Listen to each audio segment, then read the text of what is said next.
I've been preparing to do a video or maybe two more on the evolution of carousels leading to the Grand Carousel of 1662. I'm searching areas of equestrian history that were unknown to me, and I keep finding subjects to explore further. The more you learn about a subject, you realize there is so much more to learn. We've seen in earlier videos that carousels had a long evolution from Greek and Roman mounted games and other early war games on horseback. While looking for information and images on carousels, I kept seeing images of processions and entries. There were processions after victories, called triumphal processions or trioni, processions to celebrate marriages, as well as feasts of abundance and splendor going way back in our history, if not forever. As a result, I'd love to spend a little time on the processions and show how they connect to the carousels as the Roman circus did. There are really great images which are largely buried in libraries and museums, so are not often seen, and I'd love to show some of these scenes. The triumphal chariot procession evolved over the millennia, and by the time we are in the late medieval and Renaissance period, these feasts and processions have become quite elaborate and lead directly to what become carousels. These classical processions are revived in the early Renaissance as entries in which nobility, duke, count, king, and the like proceed into and enter a city.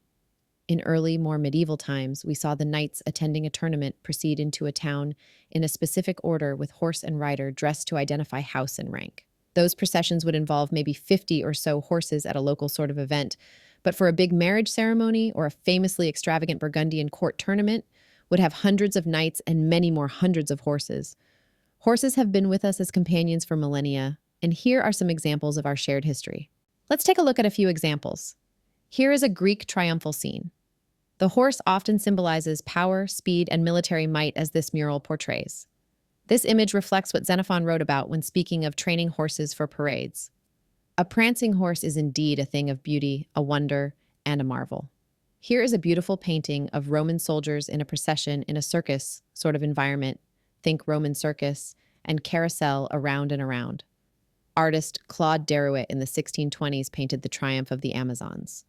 More of an actual triumph in battle than a processional triumph, but displays the warrior women mounted on fiery rearing horses, just as male warriors are always projected in paintings in combat on rearing horses. Here is a more traditional triumph, or triomphe, with majestic high-stepping horses pulling a barge or a float known as a festival car in this depiction of Constantine's entry into Rome. Finally, we have a beautiful Baroque painting from Johann Georg Platzer, painted in 1724, depicting the entry of Alexander the Great into Babylon in 331 BC. A groom holds the rearing Bucephalus, while a respectful Alexander kneels before the extravagantly clothed clerics and townspeople of Babylon as Alexander's cavalry watches on. A slightly different take on the idea of a procession was this painting from 1470, Tarquinius Priscus, entering Rome by Jacopo del Celaio. Originally the front of a bridal chest, this panel was later removed and framed like a painting. At left, the Etruscan prophetess Tanaquil foresees her husband's entry into Rome. En route, an eagle snatched his hat, then returned it as they approached the city, which Tanaquil interpreted as a good omen. Here Tanaquil is a model for a supportive, dutiful wife. This painting utilizes continuous narrative. The same figures appear multiple times as the story unfolds from left to right.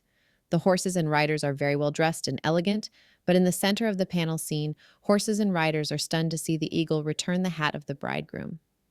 As we get to the right of the scene, all are settled down as Tarquinius and Tanaquil enter Rome.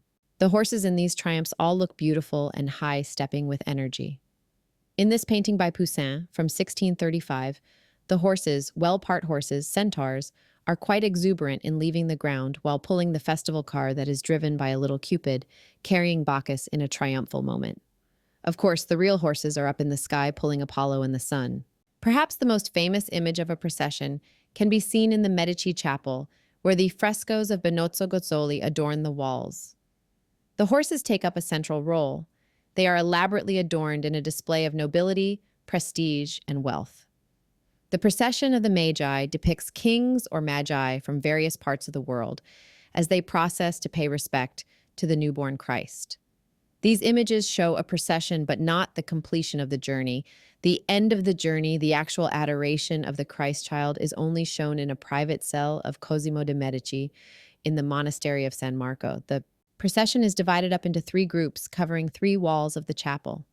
On the west wall is the procession of the oldest king, who appears to be riding a mule or a horse with big ears, while the younger people of his group are on horseback. This is Melchior, who wears an elegant but not showy robe, and his crown is large but not ostentatious, fitting for the senior king. It looks as if a squire or page is preparing to hold the stationary mule, perhaps to allow Melchior to dismount and cross the stream over the log at his mule's feet.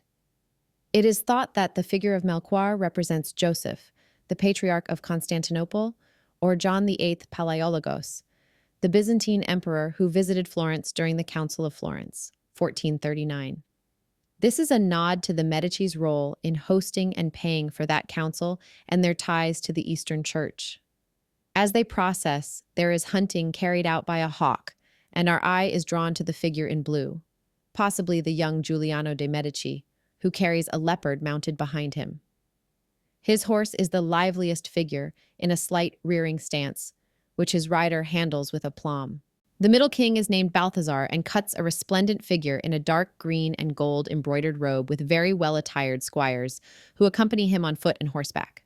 His crown is more youthful than the crown that Melchior wears, but regal and ornate, gold embellished with jewels. He has gilded or gold stirrups and spurs on his white horse. His appearance seems to strike a balance between the stately older Melchior and youthful Caspar, who appears in the familiar east wall scene. Even his horse strikes a balance. Melchior's horse is motionless, while Caspar's shows high energy. The horse of Balthazar has only 1 foot off the ground. It is speculated that he is modeled after Piero di Cosimo de' Medici, Lorenzo's father, or possibly a close Medici ally. His middle age and elegance reflect the continuity of Medici leadership. It is important to note that the relative age of the three magi is changeable in works of the period.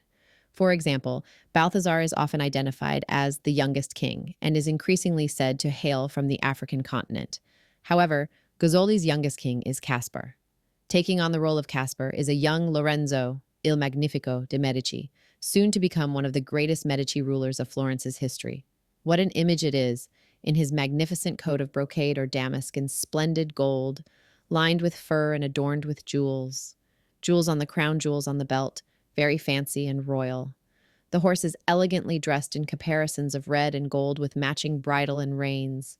Gold bit spurs and stirrups complete the clothing, but the elegant Spanish trot of the pure white horse really lends to the youthful yet regal statement this image displays. Behind him, the fresco includes numerous portraits of Florentine nobles, as well as figures from the Medici's political and commercial networks, many of whom have been identified. These individuals are dressed in extravagant clothing befitting the Renaissance elite. The Medici's international connections are highlighted by the inclusion of exotic figures, such as Eastern emissaries and ambassadors, emphasizing the family's global influence. The artist includes himself in the procession, looking out at the viewer and wearing a red hat with gold lettering stating Opus Benoti, the work of Benozzo. This procession varies from most of our future examples, in that is linear, and depicts a journey to a place. They are processing. The sort of procession we'll look at in the next couple of videos will be more triumphal in nature. Some possess a festival car and large, elaborate floats. Rather than going somewhere, they will be in an enclosed space where the participants go around a circuit in a type of carousel, and late in the Renaissance, as riding skills get very precise, become horse ballets.